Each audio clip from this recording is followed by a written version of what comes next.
From the moment I walked into Mr. Bennett's physics class at West Side High in New York, I knew something was off. I'd always loved science. It made sense to me in a way most things didn't. I saw the world through patterns and forces, the language of the universe.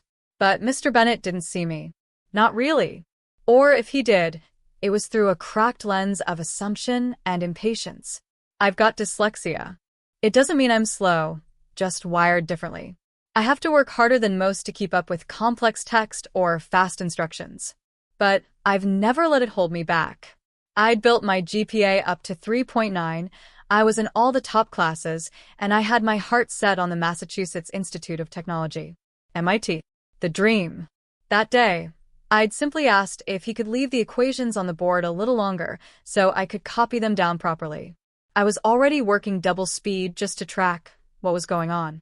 "If you're so special," he said with a smirk, "use your phone." So I did. Quietly. Took a photo of the board. Not bothering anyone. The next day, phones were banned in his class. No warning. No explanation. I said nothing. Not then. Not for 5 months. But I remembered. Mr. Bennett seemed to have a radar for students like me, those with learning differences. He'd make side comments. Subtle jabs. Once, when I asked him to clarify a concept, he said, "Should I speak slower? Use smaller words? For your benefit." The class laughed. I didn't. It burned. But I didn't react. I couldn't afford to. I needed his recommendation letter for MIT. So I held my tongue. Swallowed the shame. Got on with it. Until the day I stayed after class.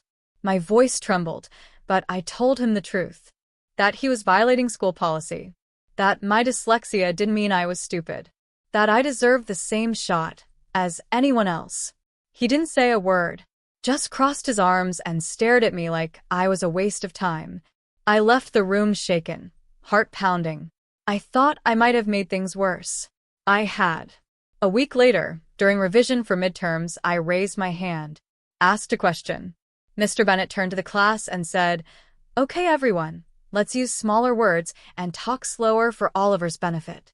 Then he proceeded to explain the concept in an exaggerated babyish tone, like I was 5 years old. Every syllable dragged out. Mocking. Pull. I felt the room close in on me. Laughter again. Not everyone, but enough. When I tried to ask a follow-up, he cut me off with a cold smile. "This is why some people should think about community college," he said. "Not MIT." And something in me cracked. I stood up, shaking. Knees weak. Voice dry as dust. "Dyslexia has nothing to do with intelligence," I said. "Einstein had it. Hawking had a disability. I am not the one who should be ashamed." He told me to sit down. I did. But I wasn't done. Not even close. For weeks after that public humiliation, I kept my head down. I didn't speak in class. I stopped staying late to ask questions. The fire inside me hadn't gone out. It had just gone quiet, burning deeper, slower, waiting for oxygen. Then the day came. Application season. MIT's early decision deadline was 3 weeks away. I had every part of my package ready. Perfect grades. Stellar essay. Volunteer work. Robotics team captain. The only missing piece? A letter of recommendation from my physics teacher, Mr. Bennett. I considered asking someone else. But my college advisor said physics was my strongest subject on paper. It would look strange to have a maths or English teacher vouch for me instead. So I asked him, politely, formally, with a printed sheet listing all my accomplishments and a sample draft to make it easier. He took the envelope without a word. Didn't even look at it. 2 days passed. Then 3. Then a week. Nothing.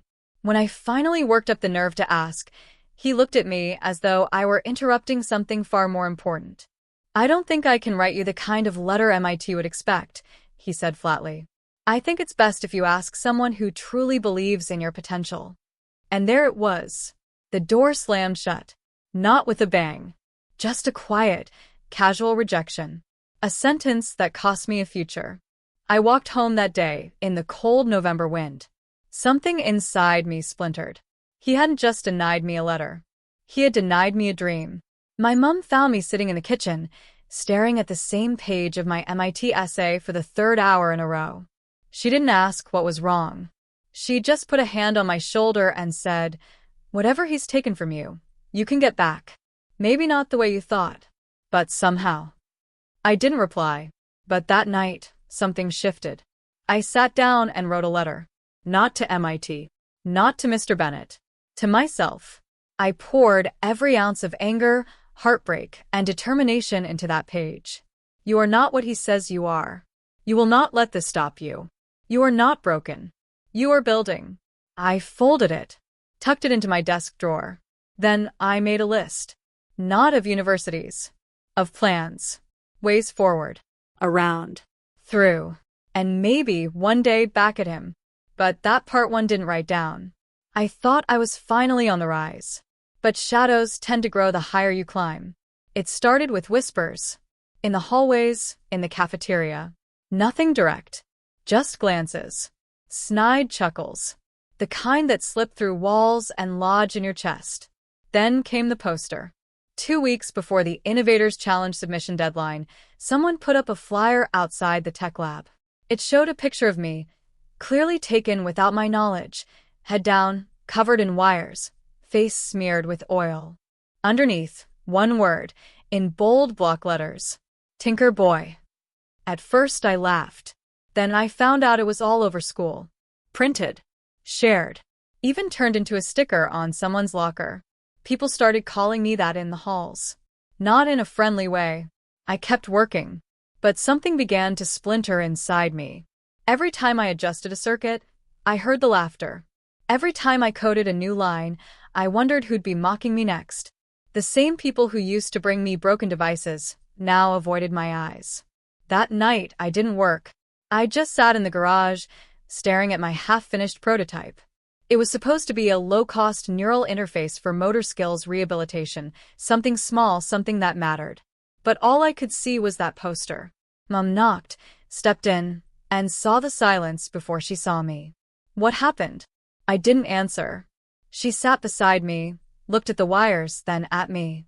You know, your dad once said, people mock what they fear and fear what they don't understand. I turned away. But what if they're right? I whispered. What if I'm just some tinkerer? She didn't reply straight away. Instead, she reached behind and pulled out an old shoebox. Inside was a faded photo of Dad, working on a circuit board, his face just as oil-smeared as mine. Your father built his legacy from a basement smaller than this garage, she said. And people laughed at him too. She placed the photo beside my prototype. Now finish what you started. Not for them. For you. I didn't sleep that night. I rebuilt everything from scratch. Faster. Sharper. With something to prove, not to them, but to the boy who once believed he couldn't do anything without Mr. Bennett. I submitted my prototype to the Innovators Challenge the next morning. The whispers didn't stop, but I walked through them like they were smoke. The week after submitting my prototype was a blur of silence. No announcements. No acknowledgements. Just the ordinary hum of lockers slamming, cafeteria trays clattering, and the occasional echo of Tinker Boy trailing behind me like a shadow. I kept my head down, focused. Or at least I tried. Then one Thursday afternoon, everything shifted. I was in the garage again, tinkering with a side project, an automated wrist brace I'd abandoned weeks ago, when Mum called out. Zane, someone's here for you. I wiped my hands and opened the door. And there he was, Mr. Bennett. Not a video call. Not a message. In the flesh. Standing in our driveway, holding a travel mug and looking exactly the same, corduroy jacket, scruffy trainers, that always cocked eyebrow. I froze. He smiled, slightly crooked, the way he used to when he knew I'd broken something valuable but also fixed it better than before. I was in town for a conference, he said. Thought I'd drop by. You still blow things up in your spare time? I blinked, unsure if I was dreaming. What are you doing here? Checking on my favorite chaos engineer. We sat in the garage, surrounded by wires and half-finished experiments. He asked questions. I answered stiffly at first. Then the words spilled out, about the challenge, the poster, the whispers, the doubt. He listened without interrupting. That was always his gift. He made silence feel like part of the conversation. When I finished, he leaned back. You know, he said, I've judged the Innovators Challenge 3 times. I've seen drones that paint walls, glasses that translate dog barks, even a robotic therapist with worse people skills than me. I almost smiled. But your neural interface? He tapped the table beside it. It's important. I looked at him, wary. You haven't even seen it work yet. I don't have to. I know how your mind works. It's chaotic, messy, brilliant. There was a pause. Then he added more softly, I left because I had to, Zane. My mum, she got sick back in Liverpool. I should have told you, but I didn't want to be another adult who disappoints you. I looked down. Something inside me eased. You could have just said that. I know, he said. I should have. He stood to go, but paused by the door. Show them who you are, not who they say you are. That's the Zane I taught. Then he was gone. But the silence he left wasn't empty. It was full of something else. Purpose. The next morning, school felt different. Not in the obvious way. There were still tests, still gum under the desks, still teachers who called my name 3 times before realizing I wasn't pretending not to hear. But the air had changed. It started with Isla. She passed me in the corridor, whispering, Nice work on the prototype, without looking up from her phone. Then Jamie in chemistry nudged my shoulder with a rare smirk. Didn't know you had it in you. By lunch, even the year 11s were watching me. Not mocking. Not amused. Just watching. I didn't know what to make of it. Was it respect? Suspicion? I found my answer in the most unexpected place, Mr. Hendrick's office. He was the vice principal. Sharp suits. Sterile smile. The type who smelled like paperwork and punishment. Zane, he said, waving me in without rising. Have a seat. I sat. He didn't speak right away. Instead, he flipped open a sleek folder and pulled out a glossy photo. My prototype. A full-page spread from the Innovators Challenge website. It hadn't even gone public yet.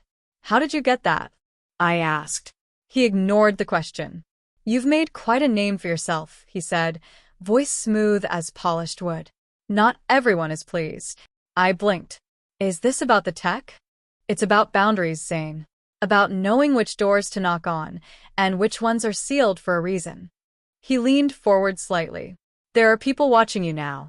People who don't take kindly to being shown up. My stomach tightened. Are you threatening me? He smiled thinly. I'm warning you.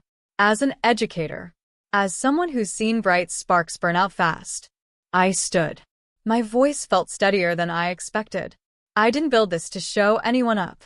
I built it because I had to. He nodded once. That's exactly the kind of answer that makes them nervous. I left his office without another word. Back in the hallway, the watching eyes felt sharper. Louder. Like whispers behind glass. That evening, I opened my inbox. One new message.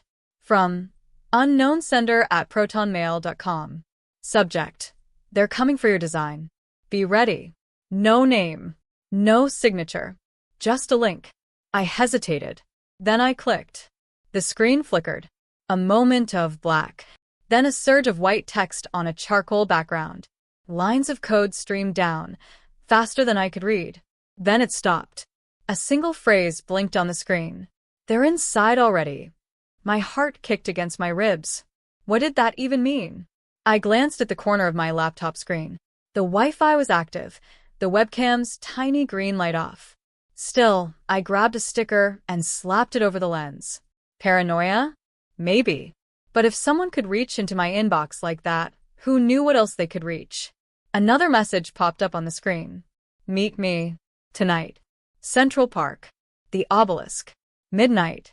Come alone. No sender. No trace of the source. The message vanished before I could screenshot it. Midnight in Central Park wasn't as quiet as I'd imagined. There were still joggers, night shift workers, couples whispering beneath lamplight. But where I stood, by the obelisk, the world felt empty. The monument towered overhead like some ancient god forgotten by the city. Cold stone, taller than any lie I'd ever told. Footsteps crunched behind me. I turned. A woman approached. Late 20s, maybe. Cropped black hair. Long coat. No badge, no weapon, but something about her screamed authority. Zain Ahmed, she asked. I nodded. She scanned the surroundings once before speaking. I'm Ilera. Used to work for a group called Parallax. You've heard of them? I hadn't. They don't exist officially. That's how you know they're real. Her voice was calm, like a surgeon just before a cut. You made something powerful. Your design, whatever you intended it for, has drawn attention. People with budgets, black sites, and no interest in asking permission. I swallowed. Why are you telling me this? Because you're being recruited. Or stolen. There is no in-between. And I'd rather you were prepared. She handed me a flash drive. This has everything you need to know. Names, locations, safe routes. Also, a warning. She stepped closer. They won't ask nicely again. Then she was gone. Just like that. Disappearing into the trees like smoke. I stared at the flash drive. My fingers trembled, but I pocketed it. Back home, I didn't sleep. I just stared at the ceiling and listened to the silence that no longer felt safe. I locked my door, pulled the curtains shut, turned off the lights. The only glow came from my laptop screen. The flash drive sat on the desk like it carried a disease. I didn't touch it straight away, just stared. Eventually, I slid it into the port. No fanfare, no dramatic boot sequence. Just one folder. Arc 0. Inside, documents, video clips, audio files. Dozens of them. But one file stood out. Read_txt. I clicked. If you've opened this, it's already begun. The system you're part of, Zainet, is a prototype for something bigger. Much bigger. Parallax was its incubator. Funded by anonymous investors. Your code became their foundation. They call it Arc 0. The first stage in complete predictive control. My mouth went dry. Predictive control? What if a network could forecast unrest, political dissent, stock crashes, viruses, wars, then control them before they start? The document ended with a single line. The future isn't being predicted. It's being written. I leaned back, pulse pounding. All this time, my system had been reverse engineered into some kind of global influence weapon. They'd turned my data framework, originally designed for early storm detection, into something that could map human chaos. And then something else caught my eye, a folder marked proof. I opened it. The first video played automatically. A grainy drone feed of a protest in Prague. Peaceful at first, until the crowd scattered in unison, as if on cue. Panic without a trigger. Disruption, seemingly orchestrated. Another file. A leak from a secure internal briefing. A voice spoke over black screen. With Arc 0, disruption becomes currency. We can manipulate economic tides, elections, ideologies. Not just observe, steer. I shut the laptop. I couldn't breathe. Couldn't think. They weren't stopping crimes. They were deciding who committed them. Hours passed. Morning light cracked through the blinds. I hadn't moved. Then a sound. A buzz on my phone. Unknown number. One message. They know you've seen it. I stared at the text. Another one followed. Run. My hands were cold. My chest tight. Then the lights in my flat flickered. And somewhere deep inside the walls, I heard it. A click. The unmistakable sound of a relay tripping. Power being diverted. They were already here. I didn't take a bag. I didn't take my laptop. Just my phone, wallet, and the flash drive. Down the fire escape. 3 stories to the alley. My feet hit the ground hard. I didn't look back. The early morning streets of Brooklyn were just waking up. Dog walkers. Joggers. Coffee carts setting up on corners. But to me, it all looked like camouflage, normality disguising surveillance. I kept walking. South, past the park. Every few minutes, I checked reflections in windows, shadows behind me. Nothing. But that meant nothing. They were professionals.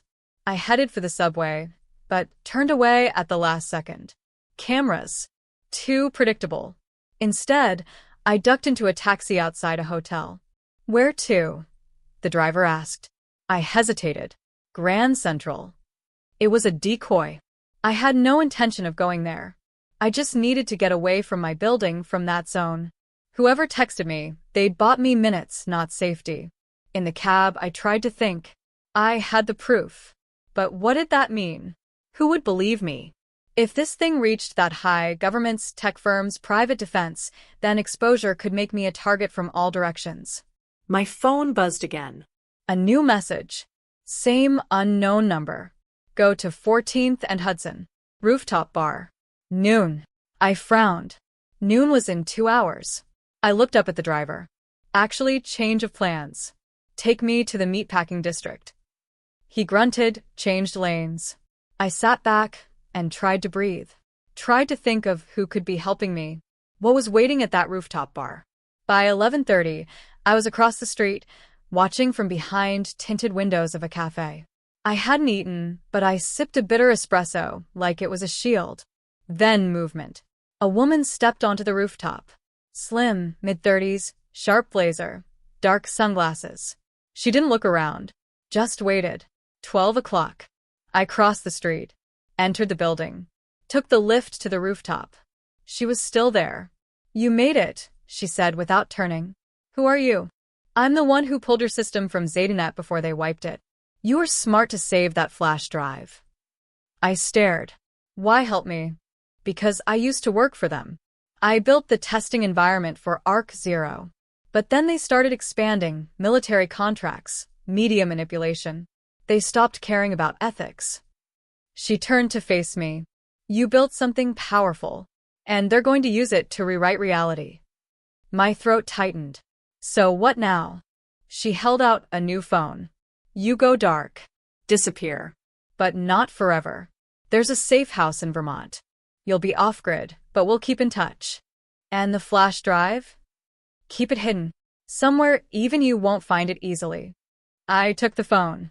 My hands trembled. She handed me a small envelope. This has the safe house location. Destroy it after you memorize it. Then she leaned in, whispered, They're watching this building. You've got maybe 3 minutes. She turned, walked away. I stood alone on the rooftop. My life, what it had been, was over. Vermont was silent. A cold, biting kind of quiet. The kind that wrapped around your bones and told you no one was coming. The cabin was exactly where she'd said it would be, off an old dirt track, past a rusted gate with no name. Inside, there was electricity, a satellite phone, canned food, and a thick binder filled with names, numbers, and patterns. For weeks, I read, slept, listened, waited. The flash drive stayed hidden in a hollowed-out section beneath the floorboards. Not even I would look at it unless absolutely necessary. Sometimes I dreamt of the city, of the last message I sent before disappearing, of Micah's silence, of the woman on the rooftop. And sometimes I dreamt of what ARC-0 had shown me. Synthetic realities, reconstructed memories, the slow, surgical rewriting of a person's past without them ever knowing. They weren't testing it. They were using it. One morning, the phone rang. Only one person had the number. Are you ready? She asked. No, I said. But that doesn't matter, does it? No. A pause. Zetanet is moving. They've started trials in Eastern Europe. The media's already running altered footage. Political narratives. You know the pattern. I do. We need you to come back. But this time, you won't be working alone. She didn't explain, just hung up. Within the hour, a black SUV pulled up outside the cabin. A woman and a man stepped out. Mid-40s. Military posture. Unmarked coats. They handed me a new ID. New clothes. A flight ticket to London. London. I hadn't been there since my student years. The plane landed in the early morning drizzle. London was gray, eternal, crowded, but oddly reassuring. The agency had an office deep beneath an old building in Holborn. They didn't call themselves anything official, just the archive. Inside, they kept backups. Of everything. Internet data, Unreleased documents, raw video feeds. It was their weapon. Proof. Unaltered memory. And now I was part of it. They trained me. Surveillance. Countertech. Information hygiene. I wasn't a hacker anymore. I was a guardian of memory. And then came the day. She came in. My contact. Blazer. Sharp as ever. But this time she didn't smile. They've launched version 2. I sat still. It's faster. Adaptive. It learns from the resistance. What's the plan? She dropped a small, white cube on the table. This. I picked it up. What is it? Something you'll need when you're inside. In where? She met my eyes. Zaydanet. We were going back in. But this time, I wasn't running.